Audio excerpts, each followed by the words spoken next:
Do you worry about what other people are thinking about you? Because that's what we're going to talk about today. Are you ready? Let's go.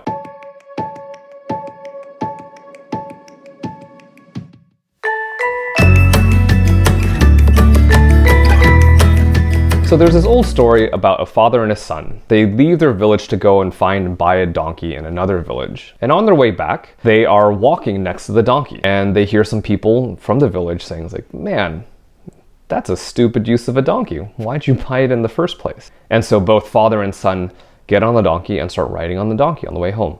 Now they walk a little bit farther and they hear other passerbys saying, oh my goodness, that poor donkey, he has to carry all this weight. Can't you guys see how tired he is? Now the father, being the adult, felt bad, and so he got off and he walked while his son rode on the donkey. They're passing by this farm and this lady says to him, my goodness, what a disrespectful child. How could you make your old father walk all by himself? The son turns to his dad and says, sorry, Dad, why don't you come sit here and then I'll walk. Go a little bit farther again. And this guy says, man, what a selfish old man. How could you make your son walk while you sit on the donkey? Now, after hearing all these remarks, they got tired of hearing it. So the father got off and the son stayed on the ground. And then they decided to tie up both the front legs and the back legs of the donkey and carry them on their shoulder the rest of the way home. Now, when they finally got home, the village elder saw this, like, what are you doing? And they recounted the entire story of the journey home, and all had a good laugh. So the whole point of that story was to share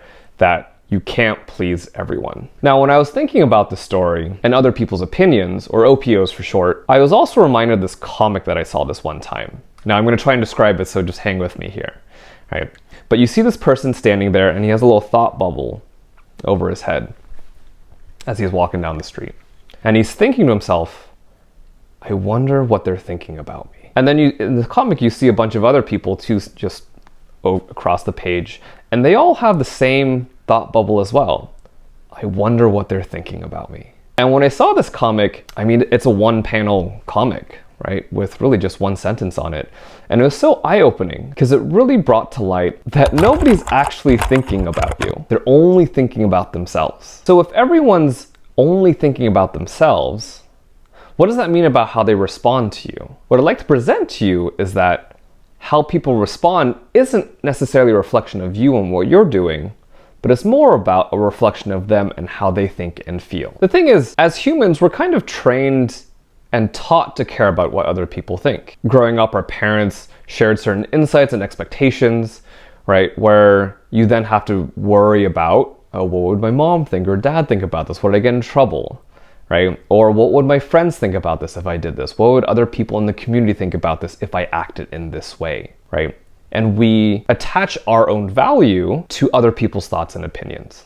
So what this all does is actually shape our perspective of the world. Now, I'd like you to imagine your brain, where all this information is stored, kind of like a computer. Right, and in a computer, we have all these documents, right? So maybe you got a Word document, a PowerPoint, a spreadsheet of some kind, right? Different documents, and they have different titles, and in each document, it contains different information. So you might have a document titled Success, a document titled Career, a document titled maybe Romance or something like that, right? So each of these little categories has their own document. And so what information is in there? That's where OPOs come in. All the things your parents told you, your guardians told you, family members told you, friends told you, teachers told you. That information comes in through the head and gets filtered and gets categorized within these documents. And over years and years and years of this, that becomes how you process the world. So as we go through life, we have these moments where we're really bothered by something. Maybe something makes you really angry, you feel something's really unjust, maybe something makes you really sad. And it's usually in these moments of high, intense emotions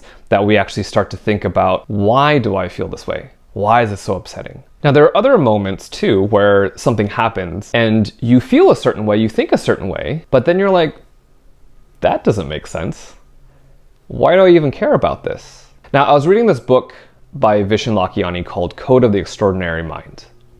And he has this term called BRULES, which he calls, or is the short version of bullshit rules, right? Pardon my language. But it's a great term, BRULES, bullshit rules, right? These are rules that have been created in your life, or rules that you've accepted into your life that you find are just not great. that you don't agree with. And so once you realize it's a BRULE, you actually can then go and change it, right? You can go back, retrieve that document and just delete that portion and maybe write a new rule in there that you prefer instead. So we've kind of talked about how other people's opinions influence us and kind of why, right? We have all these documents in here and how we've been taught to think and feel, and a lot of that was stored information from other people. But hopefully with the content around BRULES, you've realized that you don't have to accept all of these rules, which also means there's certain people's opinions you don't have to care about either, right? If you find there's someone who's really pushing you towards following what you consider to be BRULES, maybe it's not BRULES for them, maybe they actually really like it. That's fine, that's good. But if you want something different, then you can go and change it for yourself and just not listen to them. So what's the takeaway from the quote? It is really, really powerful. And it says that we should be only caring about those who are actually in the arena. And what that means is someone who's doing what you want to do, but they're doing it already, and they've been doing it. There are a lot of times we end up listening to family and friends give you advice when they've never actually done it themselves. And then because we're trying to people please, we try it out and it doesn't work. And we do this and it doesn't work, right? That's why you have a lot of people who end up saying, oh, maybe you don't care about it enough. Hey, maybe you're not trying hard enough.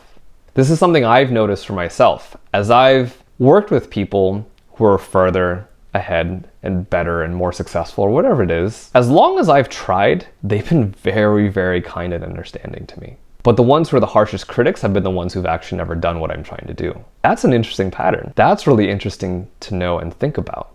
So I'd love to challenge you and just think about who are the ones who are actually supporting me? Who are the people that I want to be, mentors? Or who are people that are doing what I want to do that are actually lifting me up? And who are the people that are maybe pulling me down or tearing me down and they don't actually know what they're talking about? Now, after you've reflected on the OPOs in your life, it would also be good to take some time and reflect on your actual BRULES, or just general life rule. Again, if you like it, it's a good life rule. If you don't like it, it's a BRULE. Take a little time, think about it. Who taught it to you? Does that rule still serve you, right? What I mean by that is, does it still make you better? Are you still able to do the things you want to do by keeping this rule in your life?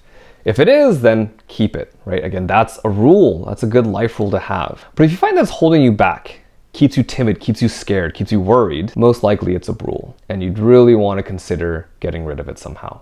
Now, if you find that it is a BRULE, rewrite it. For example, if you have this belief that money is the root of all evil, right? And maybe rich people do bad things. Is that true? I think it's true in some cases. You could argue that. But is holding on to that belief going to help you build a business that makes you a lot of money? I would argue no, because the more successful you become and the more wealthier you become, you also attach getting richer to being more bad. And so that belief will actually hold you back. You won't want to do the things that allow you to build a bigger business. So you may want to rewrite it. Maybe something is money makes you more of who you are. And because I'm a good person, I can do more good by having more money. Doesn't that sound much better?